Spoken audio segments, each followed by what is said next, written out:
Ok, très bien, God of War 3 il est incroyable et tout. Il y a un autre jeu God of War dont il faut qu'on parle en fait. God of War Ascension. Je trouve que God of War Ascension il est beaucoup trop oublié alors qu'il est exceptionnel. J'ai vu quelques critiques négatives de certaines personnes, mais j'ai envie de dire, je pense pas que ce soit la majorité des personnes qui ont vraiment joué et terminé ce jeu qui pensent qu'il est mauvais. Il est pas du tout mauvais, il est excellent ce jeu. Je l'ai même refait plusieurs fois. Bah, je pense qu'il est dans mon top 3. Honnêtement, je pense vraiment qu'il est dans mon top 3 des jeux God of War que je préfère, sachant que top 1 God of War 3, ça va pas bouger en fait. Si vous voulez en savoir un peu plus sur l'histoire, c'est un préquel de la série God of War et c'est aussi un God of War dans lequel on peut jouer en ligne. Ça, c'était vachement cool pour l'époque. Avec des techniques de combat améliorées, toujours en quête de vengeance, hein, Kratos. Kratos va se retrouver dans la merde parce qu'il a rompu son pacte avec Arès. Il se battra donc contre les Érénies, Alecto, Mégère et Tisiphone, je me rappelle plus de leur prénom, qui sont destinés à persécuter toutes les personnes qui ont rompu leur pacte. Sauf qu'il faut pas s'en prendre à Kratos en fait. Il a anéanti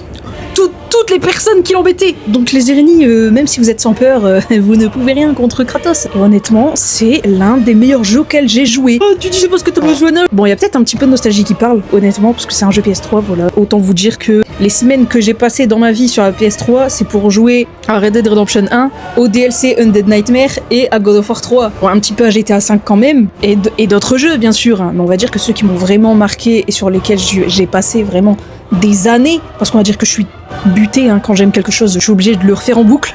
C'est ce que j'ai fait avec Red Dead 1. Je l'ai vraiment fait en boucle pendant 2 ans.